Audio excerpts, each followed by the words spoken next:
حضرت ابو ہریرہ رضی اللہ تعالیٰ عنہ بڑے جلیل القدر صحابی ہیں۔ حضور کے شب و روز کو آپ دیکھتے اور اسے تحریر کرتے، یاد رکھتے، کیونکہ آپ اصحاب صفہ میں سے ہیں، وہیں رہتے۔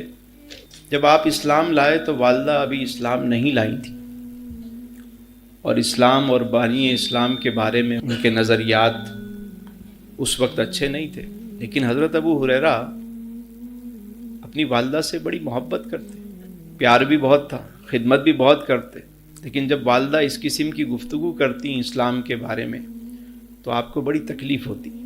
آپ کہہ بھی کچھ نہیں سکتے کہ والدہ ہیں۔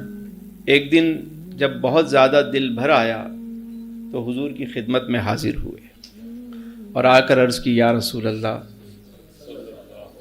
صلی اللہ علیہ وآلہ وسلم، میری والدہ کی ہدایت کے لیے دعا فرمائیں۔ شکایت نہیں کی والدہ کی، کیا آ کر عرض کی؟ حضور ہدایت کے لیے دعا کیجیے۔ رحمت عالم صلی اللہ علیہ وسلم نے اسی وقت اپنے دستے مبارک اٹھا دیے اور ان کی والدہ کے لیے دعا کی۔ اجابت کا صحرا، عنایت کا جوڑا، دلہن بن کے نکلی دعائے محبت۔ جیسے ہی دعا مکمل ہوئی، حضرت ابو ہریرہ نے دوڑ لگا دی گھر کی طرف، یعنی انہیں یقین تھا کہ میرے گھر پہنچنے سے پہلے دعا پہنچ چکی ہے۔ گھر جاتے ہیں، دروازے پہ دستک دیتے ہیں تو ماں کہتی ہیں صبر کرو، میں غسل کر رہی ہوں۔ آپ باہر انتظار کرتے ہیں، جیسے ہی والدہ دروازہ کھولتی ہیں، جب آپ اندر جاتے ہیں تو ماں کہتی ہے کہ بیٹا مجھے بھی کلمہ پڑھا کے داخل اسلام کر۔ حضرت ابو ہریرہ کا اصل نام جو ہے وہ عبد الرحمن ہے، لیکن آپ بلیوں کے ساتھ بہت پیار کرتے تھے، کھیلتے تھے۔ ایک بلی بھی آپ نے پالی ہوئی تھی۔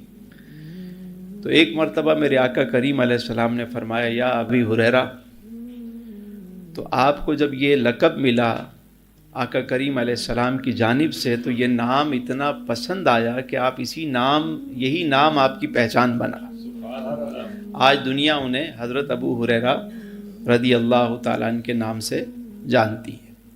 ایک مرتبہ میرے آقا کریم علیہ السلام مسجد نبوی شریف میں تشریف فرما ہیں، صحابہ بھی بیٹھے میں، اتنے میں لبائے مبارک کو جنبش ہوئی، ارشاد گرامی ہوا کہ تم میں سے کون ہے جو نصیحت لینا چاہے اور پھر اس نصیحت کو قبول کرے اور آگے پہنچائے۔ حضرت ابو ہریرہ رضی اللہ تعالیٰ عنہ نے ہاتھ کھڑا کیا کہ حضور میں حاضر، لبیک یا رسول اللہ، میں حاضر۔ تو آپ نے حضرت ابو ہریرہ رضی اللہ تعالیٰ عنہ کا ہاتھ پکڑا، جیسے یہ ہاتھ ہوتا ہے نا، یوں ہاتھ پکڑنا، یہ پکڑ کر جیسے اس طریقے سے گنوایا کہ یہ 5 نصیحتیں ہیں، 1 2 3 4 5، 5 نصیحتیں میرے آقا کریم علیہ السلام نے ارشاد فرمائی۔ اب سوچیں کہ بات کس نے ارشاد فرمائی؟ جو جوامع الکلم ہے، مختصر لیکن جامع بات، یہ حضور کا خاص انداز تھا۔ تو آپ علیہ السلام نے 5 نصیحتیں فرمائیں جناب ابو ہریرہ رضی اللہ تعالیٰ عنہ۔ اب وہ سنیے کہ کون سی نصیحت ہے، اور ہم بھی اس سے ان نصیحتوں کو سنیں اور اس پر عمل کرنے کی پوری کوشش کریں۔ اور یہ 5 باتیں وہ ہیں کہ میں یہ سمجھتا ہوں کہ اگر ہم اسے زندگی میں شامل کریں تو ہماری زندگی سنور جائے۔ ارشاد فرمایا، حرام سے بچنا، تم سب سے بڑے عابد بن جاؤ گے۔ نمبر 2، اللہ کی تقسیم پر راضی ہو جاؤ، تم سب سے زیادہ غنی ہو جاؤ گے۔